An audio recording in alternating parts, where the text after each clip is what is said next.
Rajko Toroman still remembers one of the first things he did when he came over to Manila a decade ago. He watched a UAAP match between bitter long-time rivals Ateneo de Manila University and de La Salle University. And he saw how a young Chris Tiu had played then. When I came to Manila first, I watched the game Ateneo La Salle, recalled the seasoned mentor through an email exchange. I was not impressed with the way he was playing. Toroman had been coming off a coaching stint with the Iranian national team when he flew to the Philippines around 2008. He arrived in this country to begin a new job, which was to be the head coach of the then newly formed Gilas Pilipinas. That very first Gilas program saw a collection of the best collegiate players from the UAAP and NCAA, very much like the Northern Cement team back in the 1980s, who won the 1985 Asian Basketball Confederation title. Ty was one of the pioneer members of Gilas. And when Toroman worked with the player that he hadn't been impressed with initially, his perception changed. When I started to work with him, it was totally different, he said. The rest, as they say, was history.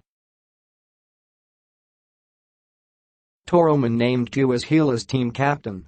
For the decorated mentor, Tiu was the best player for that position, as he saw how dedicated the heady floor general was and how much of a leader he is on and off the basketball court.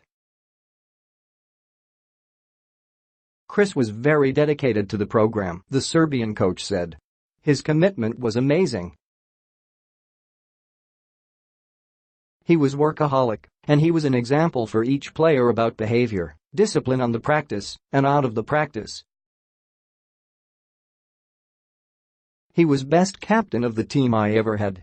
He was helping me a lot. Aside from those characteristics, what had Toroman so impressed with the 5'10" Tiu was the way the former Xavier stallion plays the game, despite not being gifted with athleticism and strength like his contemporaries. He was undersized, he was not quick, he did not look strong, but he was so clever, praised Toroman.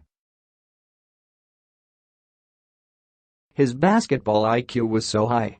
He was great tactically, and he was very tough. These are the reasons why he was special. I was always joking that if some scouts will come on our practice to see our players first, they will cut Chris, but if they see him during the game it will be different, added Toroman, whose Gilas placed fourth in the 2011 FIBA Asia. Toroman has been in basketball for a long while, and he has handled so many players.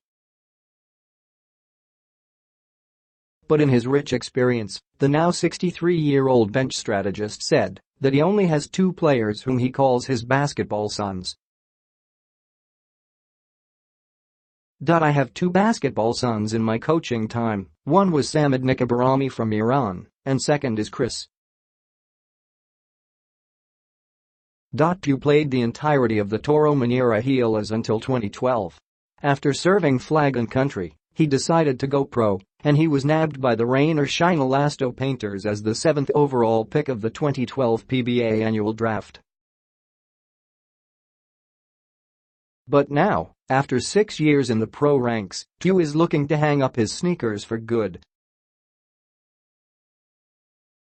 The 33-year-old cited reasons such as commitments to his businesses and to his family as to why he is contemplating retiring early. Tiu played what might be his last game last November 3 at Smart Araneta Coliseum, home to some of his best battles. He scored a career-high 30 points to lead his Rain or Shine to a 97-91 victory over the NLEX Road Warriors. Toroman was then informed about Tiu's plans, and he himself isn't surprised. "No, I am not surprised with that," he said. Because he has a lot other things to do in his life. He is opening a new chapter of his life and I believe that he will be even more successful.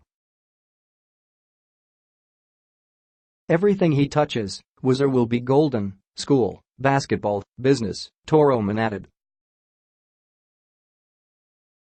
Assuming that Saturday really is his last dance, Toroman is grateful that he was able to work with someone like Tiu.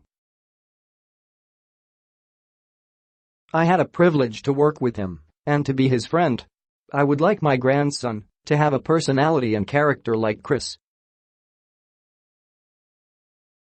That shows how much I respect him. My message for Chris is just continue on the same way.